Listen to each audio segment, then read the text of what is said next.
Hey, what's up guys? Today I'm going to show you how to take awesome screenshots on Windows 11 without using any extra software. It's super easy and fun, so let's jump right into it. First, you need to open whatever you want to capture on your screen. For example, I want to take a screenshot of this cool channel cover. All you have to do is press Windows plus Shift plus S at the same time, and you'll see this toolbar pop up with 4 options. The first one is the rectangular mode.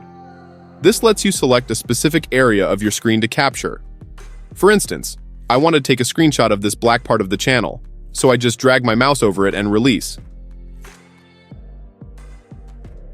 And boom, I just took a screenshot of the cover image. Now, to save your screenshot, you just need to click on the save icon and choose where you want to store it.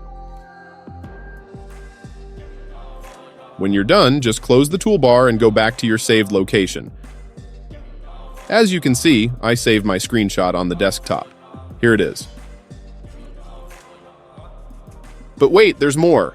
Let's try the other modes. Press Windows plus Shift plus S again. This time, let's use the freeform mode.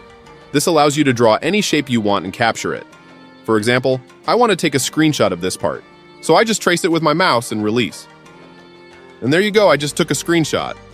You can save it the same way as before. Pretty cool, right? Okay, one more mode. Press Windows plus Shift plus S one last time. This time, let's use the full screen mode. This is the easiest one. It just takes a screenshot of your entire screen. So just click on it and bam! You just took a screenshot of your whole screen. You can save it the same way as before. And that's it. You just learned how to take screenshots on Windows 11 like a pro. I hope you enjoyed this video and found it helpful. If you did, please give it a thumbs up and subscribe to my channel for more awesome tips and tricks. Thanks for watching, and I'll see you in the next one.